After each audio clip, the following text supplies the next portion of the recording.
Namaskaram everyone, this is Vishwaksan and welcome to Vaka Talks, where we talk about mental health and emotional well-being in different kinds of relationships. We are doing a small anthology of, of a few poems from Sumati Satakam, Vemana Satakam and Subhashitalu, and talk about how they can be interpreted in mental health areas, mental health context, because they mainly talk about relationships and how people behave. And today let's talk about a poem from Sumati Satkam. Kurimigala Dinamulalo, నేరములెన్నడును గలుగనేరవు Mariya కూరిమి విరసంబైనను నేరములే దల్చుచుండు నిక్కము Sumathi. This says, when we like a person, when we are friendly with a person, whatever they do, we don't feel like anything is wrong.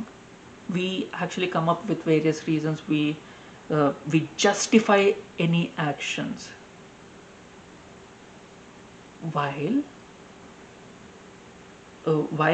we are in a relationship, we like this person, we love this person.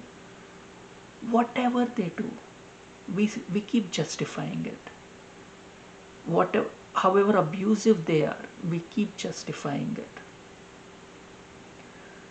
On the contrary, when we fall out of love, when we don't like them anymore, when we split,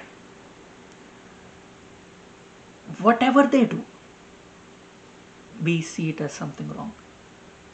So when we are friendly, when we like them, when we love them, however abusive they are, however toxic they are, whatever the biggest sin that they have committed, we justify it because we like them and we don't like to be associated with anyone who's basically flawed.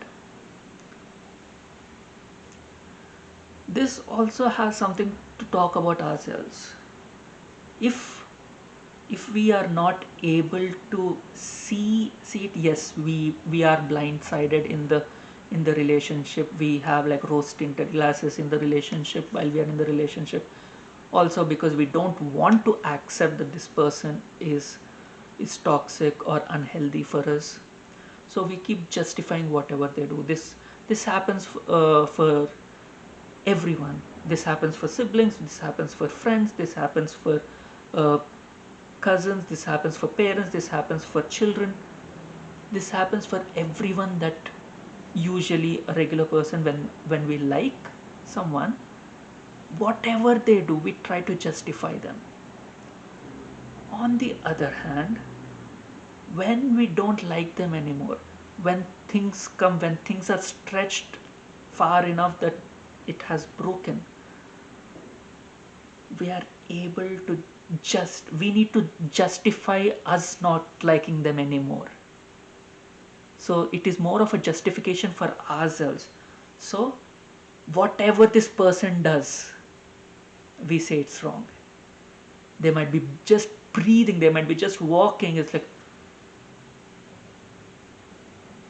it is so inhuman of them to walk this way knowing that I'll be here. It's like, no, they were just walking that way, they had no idea that you were there.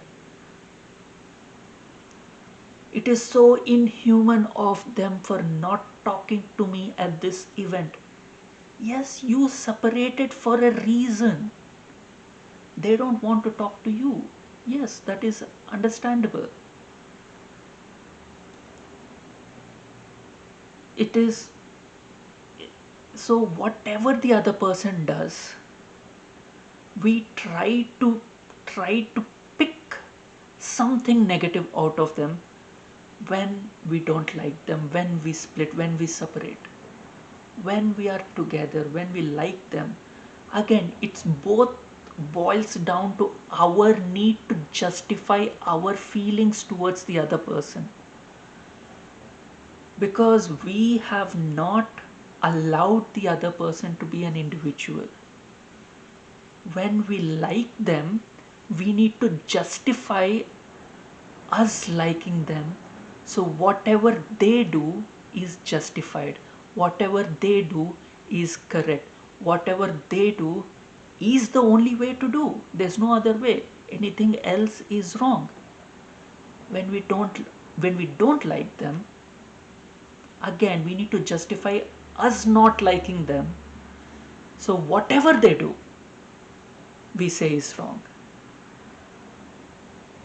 When we allow the other person to be an individual with their own feelings, with their own emotions, with their own needs, we usually don't get into this situation. But usually we are average people. We need to justify our feelings, so we tend to get into this. I'm not talking about toxic relationships over here. I'm talking about regular relationships. For some reason, there is people come close together, people separate, as people do. People get on a We get on the train and get off at different stations in this journey of life. Their trains are different, our trains are different. But when we are together and when we like the person, we justify everything that they do. When we have to separate, when we don't like them, we blame anything and everything that they do as wrong. This We need to learn to get out of this. We need to let the other person be their own individuals. Again, I'm not talking about toxic relationships over here. Toxic relationships are very, very, very exhausting, and I'm not encouraging any form of exploitation of over here, or any form of letting the other person know how. Or I'm not saying that any victim should not feel the way that they do. No, toxic relationships are a different ball game altogether. Yes, you have been exploited. You have all the right to blame them for what they have done. I'm talking about normal relationships with normal people, when we tend to fall in and out of liking and love, where we try to justify our own feelings by either justifying the other person's actions or blaming for whatever they do. If you like my content, please hit the like button and share your experiences in the comment section below, and share my content with your friends, and please subscribe to my channel. Thank you. Until we meet again.